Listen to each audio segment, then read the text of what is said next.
साहब अगर से बताया हमारे बीच में भारतीय जनता पार्टी के सक्रिय कार्यकर्ता विशाल यादव जी हैं, इनसे बातचीत करेंगे कि आखिरकार हत्या क्यों नहीं रुक रही है। बहुत बहुत स्वागत है विशाल जी, कैसे हैं आप? हम बढ़िया हैं, आपको धन्यवाद और आपके जितने भी दर्शक हैं सबको मेरा सादर प्रणाम। विशाल जी अगर से बात करें जिस प्रकार से अनुराग यादव हत्याकांड काफी चर्चा का विषय रहा, अभी तक सभी की निगाहें टिकी हैं, 1.5 महीने के ऊपर के दिन बीत जा रहे हैं लेकिन न्याय नहीं मिला है। वहीं अगर से बात करें तो आजमगढ़ में प्रतिदिन हत्याएं हो रही हैं और आज आपकी मौजूदगी जो है सरायपुर गांव में जो रमाशंकर यादव की बेरहमी से सर कुचल दिया गया था उनके यहाँ है।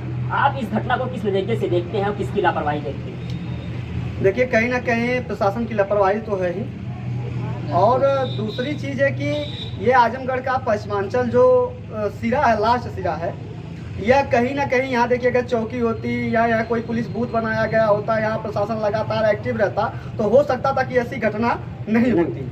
और इस पर काम करने की आवश्यकता है। बड़ी बड़ी बातें बोल देने से, बड़े बड़े अल्फाज बोल देने से कोई बड़ा नहीं होता। आप जमीन पे कितना कार्य कर रहे हैं यह बड़ा होता है। और कहीं ना कहीं इसके पहले जितने भी हमारे प्रतिनिधि रहे हैं, चाहे विधायक रहे हो चाहे सांसद रहे हो, इस क्षेत्र के लिए उन्होंने क्या किया है? क्या कभी इन मुद्दों को लेकर के उन्होंने विधानसभा में, लोकसभा में कोई मुद्दा उठाने का काम किया है? क्या प्रशासन को कभी चेताने का काम किया नहीं है यहाँ ऐसी घटना होने वाली है? दूसरी चीज है कि सबसे बड़ी लापरवाही कहीं निकल के आ रही है आज के इन हत्याओं में, तो उसका जिम्मेदार राजस्व है, राजस्व विभाग है। और अभी इनके ऊपर कार्रवाई नहीं हो रही है, यह हमारे सरकार की कमजोरी को दर्शाता है। और मैं कहना चाहता हूं कि इन लोगों के खिलाफ जो हो कानून गो लेखपाल, ये लाभ में एकदम लाभ के मद में चूर हैं। आपके यहाँ जाएंगे, आपसे पैसा लेकर के गोल मटोल कर देंगे, उनके यहाँ जाएंगे, उनसे पैसा लेके गोल मटोल कर देंगे, उनसे पैसा लेके 4 कड़ी उनके में नाप देंगे।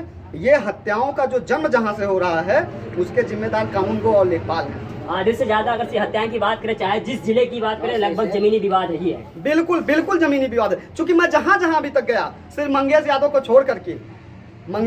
छोड़ के सारी जगह जमीनी विवाद रहा। लेकिन मंगेश यादव के साथ जो घटना हुई है उसका एक कसूर था कि वह यादव था। वो यादव ना होता तो ना उसका इनकाउंटर होता और ना उसके साथ कोई ऐसी अप्रिय घटना घटती। इसके लिए मैं खुद को भी जिम्मेदार मानता हूं कि मैं अपने आप को हर जगह समाज का सजग प्रहरी करता हूं, लेकिन मैं अपने एक भाई को नहीं बचा पाया, मैं एक उस माँ के बेटे को नहीं बचा पाया, मैं समाज के एक लाल को नहीं बचा पाया। उसका कहीं ना कहीं मैं खुद को भी जिम्मेदार मानता हूँ। आप चौकी की बात कर रहे हैं कि लास्ट सिरा है इसलिए चौकी बननी चाहिए। कबरुद्दीनपुर की अगर से बात करें तो जिसके घर में दरोगा हो, क्या वो भी वहाँ पर चौकी बनना चाहिए?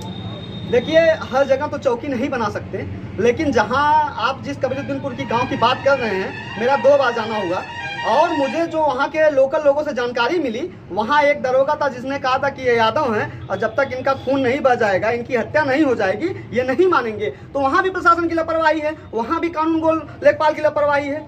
आप पता करिए। तो फिर वर्तमान सरकार क्या कर रही है? राजस्व विभाग की कड़ाइयाँ क्यों नहीं हो रही है? देखिए, कुछ चीजें होती हैं जो जमीनी स्तर से बड़े लोगों के पास नहीं पहुंच पाती।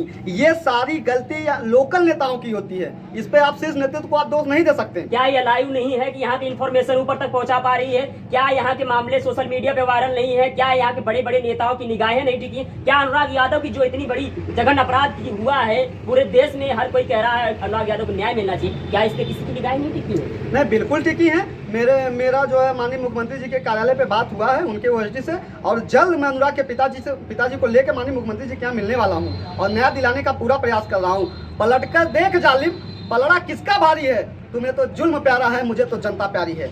मैं जुल्म के साथ नहीं, अपनी जनता के साथ हूँ और मेरी जनता मुझे प्यारी है, मेरा समाज मुझे प्यारा है। मैं अपने समाज के लिए खुद भी निछावर और कुर्बान करने को तैयार हूँ और जो भी मुझसे बन पड़ेगा मैं हमेशा करता रहूंगा। अगर से बात करें, अनुराग यादव के यहाँ कई गद्दावर नेता पहुँचते हैं, समाजवादी पार्टी के भी पहुँचते हैं और बीजेपी के पहुँचते हैं। कोई बड़ा निर्णय नहीं सामने आया। अभी तक लगभग 1.5 महीने के ऊपर दिन बीत गए हैं। वो पिता बिलक बिलक के, कोई भी जाता है बिलक बिलक के रोता है, बस यही कहता है कि हमारे बेटे को कब न्याय मिलेगा। क्या न्यायालय से भी उम्मीदें टूट जाएंगी ऐसे अगर से अपराध होते रहे तो?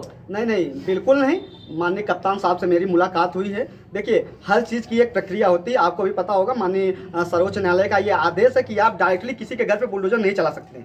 तो अब माननीय सर्वोच्च न्यायालय के आदेश को देखते हुए उस पर कार्रवाई की जा रही है। मजिस्ट्रियल जांच बैठ गई है, नापा जोखा हो गया है और कानूनी प्रक्रिया के तहत आप देखेंगे कुछ दरोगा का घर गिराने का काम किया जाएगा। घर गिरवाना ही मेन उद्देश्य नहीं है, पीड़ित परिवार से मुख्यमंत्री तक मिलवाना भी उद्देश्य है। अगर से बात करें, अगर साहब को हम लेके चले रायबरेली या अमेठी वाला हत्याकांड, जो टीचर की हत्या हुई थी, ऑन द स्पॉट वहाँ पे जो पीड़ित परिवार को ले जाके योगी जी से मुलाकात करवाया, उस दिन मुलाकात करवाया जाता है जिस दिन पूरे परिवार के, यानी जिसकी हत्या हुई थी मृतक की, उस दिन जो है अंतिम संस्कार किया जाए, उस दिन सक्रियता दिखाई देती है, लेकिन अनुराग यादव के 1.5 महीने दिन बीत गए, वहाँ पे क्यों नहीं? देखिए, इसका जो मुझे जब से मेरी बातचीत हो रही है, जब से मेरा आना जाना है, उस दौरान उपचुनाव भी था और झारखंड और महाराष्ट्र में भी चुनाव था। मुख्यमंत्री जी के अति व्यस्तता के कारण मुलाकात नहीं हो पाई है, लेकिन पूरी सांत्वना मिली है। आप देखिएगा, मुलाकात भी होगी, कार्रवाई भी होगी और न्याय भी मिलेगा, यह मैं आपको कह के जाता हूँ। मुलाकात में कितना समय लगता है? मुलाकात में कितना समय लगता है विशाल जी, आप बताइए कितना समय लगता है? देखिए, हम आप अभी आम नागरिक हैं, और जब हम आपके छोटे से संवैधानिक पद पर बैठ जाएंगे ना, तो हम जो सवाल कर रहे हैं, जब वो सवाल हमसे होगा तो हमारे आपके पास जवाब नहीं होगा। मैं आपसे कह रहा हूँ ना, मैं विश्वास और भरोसा दिलाता हूँ कि माननीय मुख्यमंत्री जी से, अनुराग के पिताजी से मुलाकात करवा के उचित कार्रवाई करवाऊंगा और न्याय दिलवाऊंगा। कि एक अनुराग के भाई का ये आपको वचन है, और इस समाज को, यादव समाज को, ये मेरा वचन है। देखिए, मुझे अपने समाज के लाशों पे राजनीति करना नहीं आता। मैं और नेताओं की तरह मैं जाके वहाँ सिर्फ अपने बयानबाजी करके अपने आप को हाईलाइट करने का मेरा वो नहीं है। मेरा है कार्रवाई कहाँ तक हुई है। मैं इकलौता शख्स रहता हूँ जहाँ किसी भी घटनाक्रम में सिर्फ एक बार जाके परिवार को सांत्वना नहीं देता, उसके बाद भी मैं जाता हूँ और कार्रवाई क्या होती है उस परिवार के लगातार संपर्क में रहता हूँ। अनुराग के यहाँ मेरा 2 बार जाना होगा, सचिन के यहाँ मेरा 2 बार जाना होगा, लगभग हर जगह पे मैं उस घटना के बाद आता जाता रहता हूँ। अगर विशाल जी आपको बता दें, मंगेश यादव एनकाउंटर होने के बाद वहाँ पे भी जो है सक्रियता दिखाते हैं, अखिलेश यादव जी मुलाकात करने के लिए बुलाते हैं, लेकिन यहाँ पे क्यों इतनी देरी? क्योंकि जब उनके विधायक से मैंने बातचीत किया, वो कह रहे हैं कि चुनाव में व्यस्तता होने के कारण अखिलेश भैया इस बार जो है मुलाकात नहीं कर पा रहे। क्या 1.5 महीने के बाद भी, चुनाव खत्म होने के बाद भी लगातार व्यस्तता चल रही है? तुम्हें गैरों से कब फुर्सत, हम अपने गम से कब खाली, बस चलो हो चुका मिलना, न तुम खाली न हम खाली।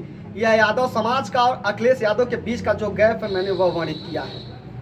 उन्हें गैरों से फुर्सत नहीं है, हम अपने गम से खाली नहीं। कहाँ मुलाकात हो पाएगी? तो उस गांव के यादव भी आक्रोश में हैं कि इस बार जो कोई भी आएगा वोट मांगने के लिए तो उसको मुंह तोड़ जवाब दिया जाएगा, चाहे जिस पार्टी से हो। मैं अपने समाज के लोगों को हमेशा यही संदेश देता हूँ कि हमारी सरकार ना हो, हर सरकार में हमारी भागीदारी हो। जिस दिन यादव समाज इस फिलॉसफी को समझ गया, उस दिन यादव समाज और समाज की तरह मजबूती से फिर से उत्तर प्रदेश के पटल पर दिखने लगेगा। बार बार आप कह रहे हैं मंगेश यादव होने के कारण मारा गया। बिल्कुल, हालांकि जो भी है जांच पड़ताल चल भी रहा है, लेकिन अगर से बताया क्या वहाँ पे सजाती मामला था अनुराग यादव का, इसलिए भी कोई सक्रियता कोई पार्टी नहीं दिखा रही है? नहीं, देखिए, बिल्कुल वोट का जो बैलेंसिंग करते हैं ना पार्टियां, दिक्कत उस चीज से है। कोई पार्टी हो, जब वोट का बैलेंसिंग करने लगेगा ना, वहाँ न्याय दम तोड़ देगा। तो न्याय होना चाहिए, चाहे किसी के साथ हो, मेरे साथ हो, आपके साथ हो, इनके साथ हो, उनके साथ, न्याय होना चाहिए। हमारी न्यायिक प्रक्रिया कितना सुदृढ़ है, यह दर्शाना चाहिए। और आप देखेंगे आने वाले समय पे जो हमारे सरकार की जीरो टॉलरेंस की नीति के तहत कार्य हो रहा है, आने वाले समय पे अनुराग के जो हत्यारोपी थे उनके खिलाफ भी कार्रवाई होगी। मैं आपको विश्वास और भरोसा दिला के जाता हूँ, आप आइंदा कहीं भी मुलाकात होगी, आप देखेंगे जब आप हमसे अगली बाइट लेंगे तो आपको यह दर्शाया जाएगा, आपको यह दिखेगा। आप उस पर बाइट लेंगे कि यह ना पूछेंगे कार्रवाई क्या हुई है, आप पूछेंगे इतनी बढ़िया कार्रवाई हुई है। मैं उसके लिए आप मुझे धन्यवाद देंगे। मैं आपको यह विश्वास और भरोसा दिला के जा रहा हूँ। इतना लेट कार्रवाई होगी, तारीख पे तारीख 16 दिसंबर जो लास्ट तारीख पड़ी। प्रधान जी से जब मैंने बातचीत किया, प्रधान जी कह रहे हैं ये अंतिम तारीख होगी जब हम लोग कोर्ट जाएंगे। उसके बाद हम लोग कोर्ट नहीं जाएंगे बल्कि योगी जी के दरबार जाएंगे। मैं इतना कहना चाहूँगा, रख हौसला है मित्र, वह मंजर भी आएगा, प्यासे के पास चलकर समंदर भी आएगा, अथक हार के ना बैठ ऐ मंजिल के मुसाफिर, मंजिल भी मिलेगी और मिलने का मजा भी आएगा। मैं फिर आपसे कह रहा हूँ, वहाँ घटना के जितने हत्यारोपी थे सबके खिलाफ कार्रवाई भी होगी और बहुत बड़ी कार्रवाई होगी। मैं इस विश्वास और भरोसे के साथ आपको मैं करके जा रहा हूँ। अनुराग यादव के पिता बार बार रोके कह रहे हैं मैं निराश हूँ, मैं मर जाऊंगा, मैं जीने की इच्छा नहीं रखता हूँ। उनके लिए फिर क्या कहेंगे आप? वो मेरे पिता तुल्य हैं और मैं उनका बेटा हूं। मैंने वहां भी कहा, यहाँ भी कह रहा हूं, मैं उस हर बाप का बेटा हूं जिसने अपना औलादे खोई हैं। मैं उस हर माँ का बेटा हूं जिसने अपनी औलादे खोई हैं और मैं ये लड़ाई लड़ता रहूंगा। मैं फिर जाने वाला हूं, चाचा जी से मुलाकात करूंगा, फिर उनसे सारी बातें करूंगा, कहाँ तक क्या मामला है उस पर लिखित मैं वो तहरीर दूंगा एसपी साहब को, डीएम साहब से मिलूंगा और जो है मैं माननीय मुख्यमंत्री जी के, अनुराग जी के पिताजी को मैं ले जाने का पूर्ण प्रयास कर रहा हूं। मैं विश्वास भरोसा दिलाता हूं बहुत जल्द मैं माननीय मुख्यमंत्री जी से उस परिवार को लेकर मुलाकात करूंगा और न्याय दिलवाऊंगा।